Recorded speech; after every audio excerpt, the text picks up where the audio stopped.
Sustainable engineering.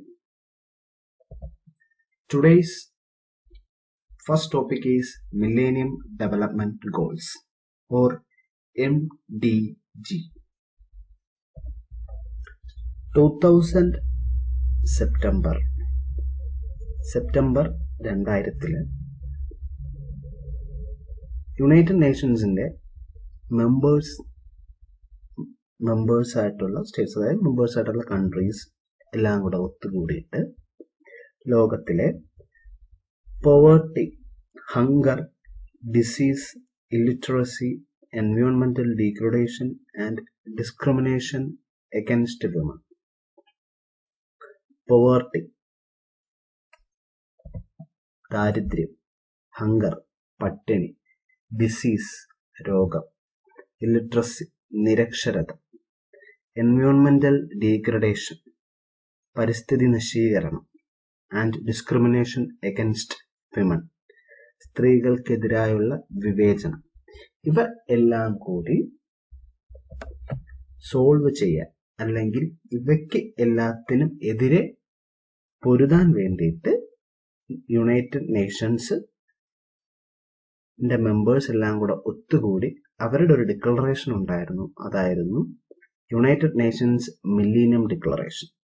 September 2000 സെപ്റ്റംബറിൽ ഈ ഡിക്ലറേഷന്റെ ഭാഗമായിട്ടുള്ള കുറച്ച് ഗോൾസുകളുണ്ട്, അവരുടെ കുറച്ച് ലക്ഷ്യങ്ങളുണ്ട്. ആ ഗോൾസ്, അതായത് മൊത്തം 8 ഗോൾസ് ഉണ്ട്, 8 ഗോളുകളാണുള്ളത്. ആ ഗോൾസിനെയാണ് നമ്മൾ മില്ലേനിയം ഡെവലപ്മെന്റ് ഗോൾസ് എന്ന് പറയുന്നത്. 2000 സൈൻ ചെയ്തത് കൊണ്ടാണ് മില്ലേനിയം ഡിക്ലറേഷൻ എന്ന് വന്നത്. അപ്പം ആയിട്ട് ബന്ധപ്പെട്ട ഗോൾസ് ആയതുകൊണ്ട് അതിന് എന്ത് പേര് കിട്ടി? മില്ലേനിയം ഡെവലപ്മെന്റ് ഗോൾസ് എന്ന് പേര് കിട്ടി. ഓരോ ഗോളിനും ഓരോ ടാർജറ്റും ഉണ്ട്, അതിൻ്റെതായിട്ടുള്ള ഇൻഡിക്കേറ്റേഴ്സ് ഉണ്ട്. അതെന്തൊക്കെയാണെന്ന് നമുക്ക് അടുത്ത സ്ലൈഡിൽ നമുക്ക് നോക്കാം. അപ്പോൾ മില്ലേനിയം ഡെവലപ്മെന്റ് ഗോൾസ് ഉണ്ടാക്കി. മില്ലേനിയം ഡിക്ലറേഷന്റെ ഭാഗമായിട്ട് മില്ലേനിയം ഡെവലപ്മെന്റ് ഗോൾസ് വന്നു. അതിനുശേഷം പിന്നെ സസ്റ്റൈനബിൾ ഡെവലപ്മെന്റ് ഗോൾസ് വന്നു, SDG. അപ്പം ഈ MDG കാട്ടിയും കുറച്ചുകൂടെ അതിന്റെ സ്കോപ്പൊക്കെ ബ്രോഡായിട്ടുള്ള, കുറച്ചുകൂടെ ഡീപ്പർ ആയിട്ടുള്ള ടാർഗറ്റ്സ് ഉള്ള ഗോൾസ് ആണ് സസ്റ്റൈനബിൾ ഡെവലപ്മെന്റ് ഗോൾസ്. നമ്മളിപ്പോൾ പഠിക്കാൻ പോകുന്നത് MDG ആണ്, millennium development goals. So the 8 Millennium Development Goals are: first one, to eradicate extreme poverty and hunger. Next one, to achieve universal primary education. To promote gender equality and empower women. To reduce child mortality. To improve maternal health. To combat HIV or AIDS, malaria and other diseases. To ensure environmental sustainability. And the last one, to develop a global partnership for development. So, ഇതാണ് 8 millennium development goals. ഈ ഓരോ ഗോൾസിനും ഓരോ indicators ഉണ്ട്, അല്ലെങ്കിൽ ഒന്നിലധികം ടാർജറ്റുകളുണ്ട്, അതായത് ഒന്നിലധികം ലക്ഷ്യങ്ങളുണ്ട്. For example, to eradicate extreme poverty and hunger, ഇതാണ് ഫസ്റ്റ് ഗോൾ എന്ന് പറയുന്നത്. ഇതിന് തന്നെ 2-3 ടാർജറ്റുകളുണ്ട്. ഫോർ എക്സാമ്പിൾ, പോവേർട്ടി എടുക്കുകയാണെങ്കിൽ അതിൽ തന്നെ ഡെയിലി $1.25 വരുമാനം ഉള്ളവരുടെ എണ്ണം 2015 കൂടി കുറയ്ക്കുക, പകുതിയാക്കുക. അതൊരു ടാർജറ്റാണ്. അതേപോലെ തന്നെ ഹങ്കറിന്റെ കാര്യം, അതായത് പട്ടിണിയുടെ കേസിലും പട്ടിണി കിടക്കുന്നവരുടെ എണ്ണം 2015 കൂടി പകുതിയാക്കുക. ഇത് 2 ടാർജറ്റുകളാണ്. സ്പെസിഫിക് ടാർജറ്റ് അച്ചീവ് ചെയ്യണം. അതാണ് ഈ 8 ഗോൾസിന്റെ. ഓരോ ഗോൾസിനും അതിൻ്റെതായിട്ടുള്ള ഒന്നോ ഒന്നിലധികമോ ടാർജറ്റുകളുണ്ട്. അതേപോലെ തന്നെ ഓരോന്നിനും അതിൻ്റെതായുള്ള ഇൻഡിക്കേറ്റേഴ്സ് ഉണ്ട്, ഓരോന്നിനെയും ഇൻഡിക്കേറ്റ് ചെയ്യുന്നുണ്ട്. അത് പോവേർട്ടി നമ്മൾ മെഷർ ചെയ്യുന്നത്, പോവേർട്ടി ഇൻഡെക്സ് ഉണ്ട്. അതേപോലെ ഓരോന്നിനും അതിൻ്റെതായിട്ടുള്ള ഇൻഡെക്സുകളോ അതിനെ കാണിക്കാൻ വേണ്ടിയിട്ടുള്ള ഇൻഡിക്കേറ്റേഴ്സ്, സൂചികകളോ ഉണ്ട്. ഇത് വെച്ചിട്ട് നമുക്കത് മെഷർ ചെയ്യാം. അത് മെഷർ ചെയ്തിട്ട് നമുക്കത് കൺട്രോൾ ചെയ്യാം. സോ ഇപ്പോൾ നമ്മൾ പോവേർട്ടിയുടെ പോവേർട്ടിയുടെ ഹങ്കറിൻ്റെ ആണെങ്കിൽ നമുക്കത് മെഷർ ചെയ്തതിന് ശേഷം ഇപ്പോൾ എത്ര ഉണ്ട് പോവേർട്ടി ആൻഡ് ഹങ്കർ, അതിൻ്റെ ഇൻഡെക്സ് വെച്ച് നമ്മൾ മെഷർ ചെയ്യുന്നു. അതിനുശേഷം നമ്മൾ അത് കുറയ്ക്കാൻ വേണ്ടിയിട്ടുള്ള സ്റ്റെപ്സുകൾ എടുക്കുന്നു. അപ്പോൾ അതിനുശേഷം അത് കുറയുന്നു. അപ്പോൾ കുറഞ്ഞിട്ട് നമ്മൾ വീണ്ടും അത് മെഷർ ചെയ്യുന്നു. ഇപ്പോൾ എത്രയാണ്, ഇപ്പം നമ്മൾ നേരത്തെ എത്രയായിരുന്നു അതിൻ്റെ പകുതിയായിരുന്നു നമ്മൾ ടാർഗറ്റ് എങ്കിൽ അതിനെ പകുതിയാക്കിയെങ്കിൽ ആ 3 ടാർഗറ്റ്, ഇപ്പോൾ ഫോർ എക്സാമ്പിൾ ഫസ്റ്റ് ഗോളിന് 3 ടാർഗറ്റ് ഉണ്ടെന്ന് ഞാൻ പറഞ്ഞു. ആ 3 ടാർഗറ്റും കംപ്ലീറ്റ് ആയി എങ്കിൽ നമുക്ക് പറയാം ഫസ്റ്റ് ഗോള് ഫുള്ളി കംപ്ലീറ്റ് ചെയ്തു എന്ന് പറയാം. ഇതേപോലെ തന്നെയാണ് ബാക്കിയുള്ള 7 ഗോൾസിനും അതിൻ്റെതായിട്ടുള്ള ടാർഗറ്റുകളുണ്ട്. ഇത് ഡീറ്റെയിൽഡ് ആയിട്ട് നമുക്ക് പഠിക്കേണ്ട, ജസ്റ്റ് ഈ ഗോൾസ് അറിഞ്ഞിരുന്നാൽ മതി. Our next topic is Sustainable Development Goals. ഞാൻ നേരത്തെ സൂചിപ്പിച്ചിരുന്നു SDGs. മില്ലേനിയം ഡെവലപ്മെന്റ് ഗോൾസ് നമ്മൾ കൊണ്ടുവന്നു 2015 കൂടി കംപ്ലീറ്റ് ചെയ്യേണ്ടത്. 2000 നമ്മൾ ഡിക്ലറേഷൻ നടത്തിയത്, അത് 2015 കൂടി കംപ്ലീറ്റ് ചെയ്യാനായിരുന്നു മില്ലേനിയം ഡെവലപ്മെന്റ് ഗോൾസ്. അപ്പോൾ മില്ലേനിയം ഡെവലപ്മെന്റ് ഗോൾസിന് ശേഷം നമ്മൾ 2015 സസ്റ്റൈനബിൾ ഡെവലപ്മെന്റ് ഗോൾസ് കൊണ്ടുവരുന്നത്. അതിൻ്റെ ടാർഗറ്റ് എല്ലാം നമ്മൾ അച്ചീവ് ചെയ്യേണ്ടത് ബൈ 2030 കൂടി അച്ചീവ് ചെയ്യണം. ഏറെക്കുറെ സസ്റ്റൈനബിൾ ഡെവലപ്മെന്റ് ഗോൾസിന്റെ എല്ലാം മറ്റുമായിട്ട് സിമിലർ ആണ്, പക്ഷെ കുറച്ചുകൂടെ ബ്രോഡായിട്ടുള്ള ഗോൾസ് ആണ് സസ്റ്റൈനബിൾ ഡെവലപ്മെന്റ് ഗോൾസിന് ഉള്ളത്. മില്ലേനിയം ഡെവലപ്മെന്റ് ഗോൾസിന്റെ ടാർഗറ്റ് സ്പെസിഫിക് ആയിട്ട് പറയുകയാണെങ്കിൽ, അന്ന് 2015 കൂടി അന്ന് 2000 ഉണ്ടായിരുന്നതിനെക്കാട്ടിയും പവർട്ടിയും ഹങ്കറും ഒക്കെ പകുതിയാക്കുക ആയിരുന്നു അതിന്റെ ടാർഗറ്റ് എന്ന് പറയുന്നത്. പക്ഷേ SDGയിലേക്ക് വരുമ്പോഴത്തേക്കും, സസ്റ്റൈനബിൾ ഡെവലപ്മെന്റ് ഗോൾസിലോട്ട് വരുമ്പോഴത്തേക്കും അതിന്റെ ടാർഗറ്റുകളെല്ലാം സീറോസ് ആണ്. എല്ലാം സീറോയിലേക്ക് എത്തിക്കുക. അതായത് ഹങ്കർ ആയാൽ പോലും, പവർട്ടി ആയാൽ പോലും, എയ്ഡ്സ് ആൻഡ് അതർ ഡിസീസസ് ആയാൽ പോലും, ഡിസ്ക്രിമിനേഷൻ അഗൻസ്റ്റ് വുമൻ, ഇതെല്ലാം സീറോ ആക്കുക. ഒന്നും ബാക്കിയില്ലാണ്ട് എല്ലാം കുറച്ച് അതിന്റെ value, zero poverty, zero hunger, zero AIDS cases and zero discrimination against women and girls. അപ്പം ഈ ഒരു ടാർഗറ്റിലേക്ക് എത്താൻ, ഈ ഒരു അംബീഷ്യസ് ആയിട്ടുള്ള ഈ ഒരു ഗോളിലേക്ക് എത്താൻ എല്ലാവരുടെയും, സൊസൈറ്റിയിലുള്ള എല്ലാവരുടെയും കോൺട്രിബ്യൂഷൻ അത്യാവശ്യമാണ്. എല്ലാ സൈഡിൽ നിന്നുള്ള, സൊസൈറ്റിയിലെ എല്ലാ സൈഡിൽ നിന്നുള്ള അവരുടെയും ടെക്നോളജിക്കൽ ആയിട്ടുള്ള അല്ലെങ്കിൽ ക്രിയേറ്റീവ് ആയിട്ടുള്ള നോഹവും ഫിനാൻഷ്യൽ റിസോഴ്സസും എല്ലാം അത്യാവശ്യമാണ്. So this is the pictorial റിപ്രസെന്റേഷൻസ് of the UN's Sustainable Development Goals.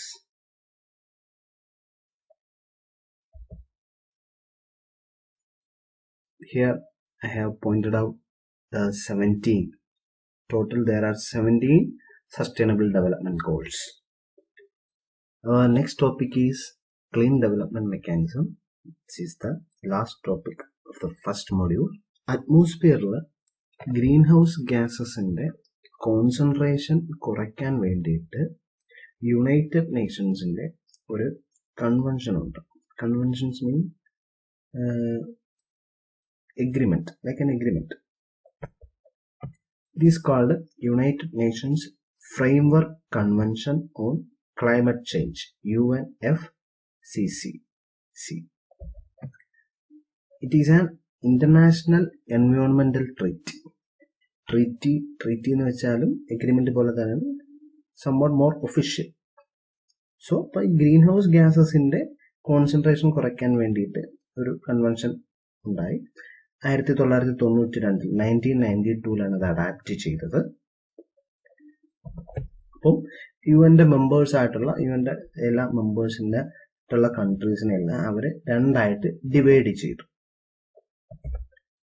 അതായത് അനെക്സ് 1 പാർട്ടീസും നോൺ അനെക്സ് 1 പാർട്ടീസും.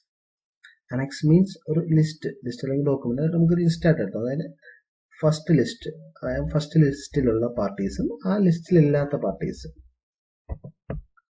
അനെക്സ് 1 പാർട്ടീസിൽ ഡെവലപ്ഡ് കൺട്രീസും നോൺ അനെക്സ് 1 പാർട്ടീസിൽ ഡെവലപ്പിംഗ് കൺട്രീസുമാണ് ഉള്ളത്. ഇതിന്റെ ബേസിലാണ് ഡെവലപ്പിംഗും ഡെവലപ്ഡ് കൺട്രീസിന്റെ ബേസിലാണ് അവരെ ഡിവൈഡ് ചെയ്തേക്കുന്നത്. ഈ പാർട്ടീസിന്റെ ഈ ബോത്ത് പാർട്ടീസിന്റെ annex 1 parties and non annex 1 parties, ഈ പാർട്ടീസിന്റെ കോൺഫറൻസ് ഓഫ് പാർട്ടീസ് COP, അതാണ് ഇതിന്റെ ഗവേണിംഗ് ബോഡി എന്ന് പറയുന്നത്. കോൺഫറൻസ് ഓഫ് പാർട്ടീസ് ആണ് ഈ UNFCCയുടെ ഗവേണിംഗ് ബോഡി എന്ന് പറയുന്നത്. അപ്പൊ അവരുടെ മൂന്നാമത്തെ കോൺഫറൻസ് COP3 നടന്നത് ജപ്പാനിലെ ക്യോട്ടോ എന്ന സ്ഥലത്താണ് ഇൻ 1998. അവിടെ വെച്ചിട്ട് കുറച്ച് റൂൾസ് ആൻഡ് റെഗുലേഷൻസ് കൊണ്ടുവന്നു. ആ റൂൾസ് ആൻഡ് റെഗുലേഷൻസിനെയാണ് നമ്മൾ ക്യോട്ടോ പ്രോട്ടോകോൾ എന്ന് പറയുന്നത്. ഈ ക്യോട്ടോ പ്രോട്ടോകോളിന്റെ ടാർഗറ്റ് എന്ന് പറയുന്നത് emission reduction, average 5% emission reduction compared to 1990 levels over 2008 to 2012. 2008-2012 കാലഘട്ടത്തിൽ 1990 എത്രയായിരുന്നു എമിഷൻ, അതിനെക്കാട്ടിയും 5% റെഡ്യൂസ് ചെയ്യണമത് ഫോർ അനെക്സ് 1 പാർട്ടീസ്, അനെക്സ് 1 പാർട്ടീസിന് മാത്രം. But the non-Annex 1 parties agreed to the objective but did not undertake the target. Non-Annex 1 parties, അതായത് annex 1 ഇല്ലാത്ത parties, അതിനകത്ത് ഇല്ലാത്ത കൺട്രീസ്, അതായത് ഡെവലപ്പിംഗ് ആയിട്ടുള്ള കൺട്രീസ്, അവർ ഈ ഒബ്ജക്റ്റീവായിട്ട് എഗ്രി ചെയ്തു. പക്ഷെ അവർ ആ ടാർഗറ്റ് അണ്ടർടേക്ക് ചെയ്തില്ല. അതായത് കാരണം അവർക്ക് അത്രയും എമിഷൻ കുറയ്ക്കേണ്ട ആവശ്യമില്ല.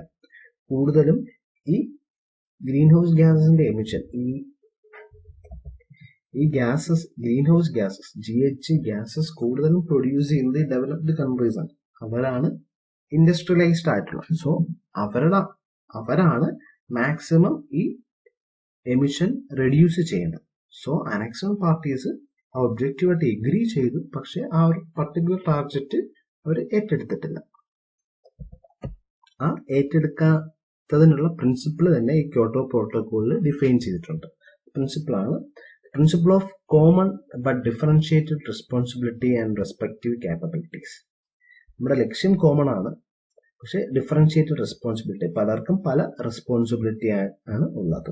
ആൻഡ് റെസ്പെക്റ്റീവ് ക്യാപ്പബിലിറ്റീസ്, പലർക്കും പല കഴിവുകളാണ് ഉള്ളത്. അപ്പൊ അതിനനുസരിച്ചിട്ട് ആണ് അവർ ആ റിഡക്ഷൻ കൊണ്ടുവരുന്നത്. ഇപ്പൊ ഇൻഡസ്ട്രിയലൈസ്ഡ് കൺട്രീസ് അല്ലെങ്കിൽ ഡെവലപ്ഡ് കൺട്രീസ്, അവരാണ് കൂടുതൽ എമിഷൻ ഉണ്ടാക്കുന്നത്. സോ അവരായിരിക്കണം കൂടുതൽ എമിഷൻ റെഡ്യൂസ് ചെയ്യേണ്ടത്. അത് അവരുടെ റെസ്പോൺസിബിലിറ്റിയാണ്. അതുമല്ല, അവർക്ക് അതിനുള്ള ക്യാപ്പബിലിറ്റി ഉണ്ട്. പക്ഷേ ഡെവലപ്പിംഗ് ആയിട്ടുള്ള കൺട്രീസിന് അവരുടെ എമിഷനും കുറവാണ്, എന്നിട്ടും അവർക്ക് അതിനുള്ള ക്യാപ്പബിലിറ്റി ഇല്ല. അത്രയും 5.2 ആവറേജ് കുറയ്ക്കാനുള്ള ക്യാപ്പബിലിറ്റി അവർക്ക് ഇല്ല. So under the principle of common but differentiated responsibility and respective capabilities, non annex 1 parties, annex 1 ഇല്ലാത്ത പാർട്ടീസ് ആ ഒരു ടാർഗറ്റ് അണ്ടർടേക്ക് ചെയ്തില്ല. ഈ പ്രോട്ടോകോളിൽ 3 മെക്കാനിസം ഡിഫൈൻ ചെയ്തിട്ടുണ്ട്.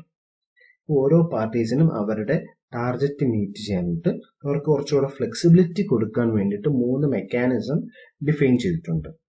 അതിൽ ഒരു മെക്കാനിസമാണ് clean development mechanism. The other 2 are international emissions trading and joint implementation. So CDM, Clean Development Mechanism, it was defined under Article 12 of Kyoto Protocol.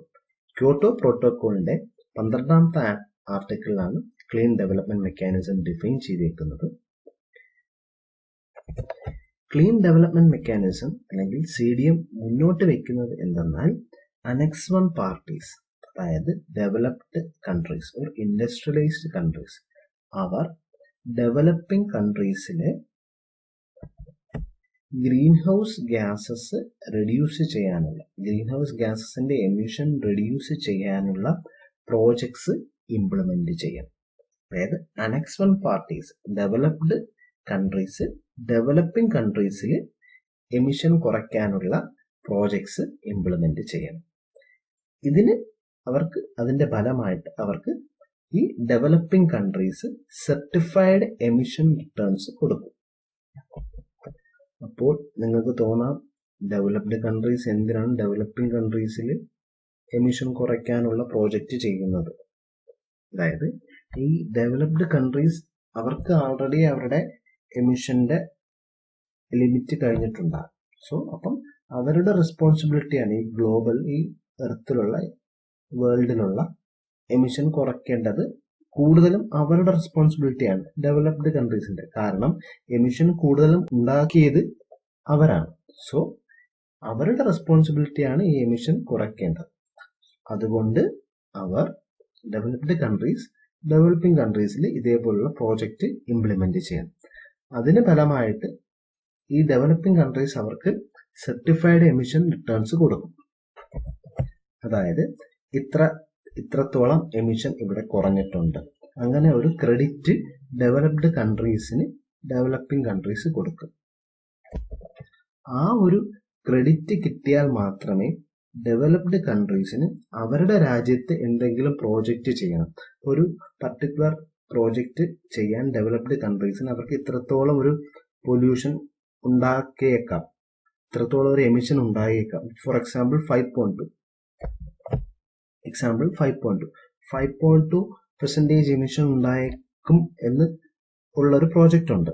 So അതിന് വേണ്ടിയിട്ട് അവരെന്ത് ചെയ്യണം, അതിനെ 5.2 അല്ലെങ്കിൽ അതിനെക്കാട്ടിയും കൂടുതൽ എമിഷൻ ബാക്കി കൺട്രീസിൽ, അതായത് ഡെവലപ്പിംഗ് കൺട്രീസിൽ കുറയ്ക്കണം.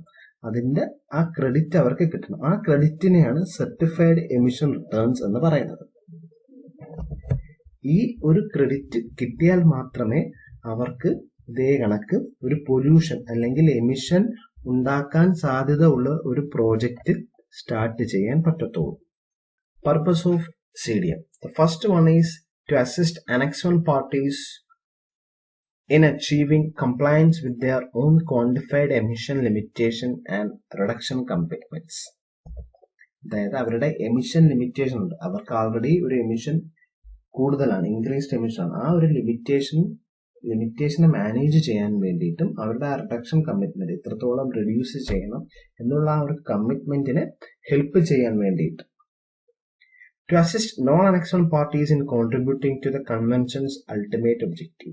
Non-Annex 1 parties, അതായത് ഡെവലപ്പിംഗ് കൺട്രീസിനെ കൺവെൻഷന്റെ, അതായത് നമ്മുടെ എഗ്രിമെന്റിന്റെ മെയിൻ ഒബ്ജക്റ്റീവായിട്ട് ആ ഒബ്ജക്റ്റീവിലേക്ക് കോൺട്രിബ്യൂട്ട് ചെയ്യാൻ അവരെ സഹായിക്കുക. അതാണ് രണ്ടാമത്തെ പർപ്പസ്.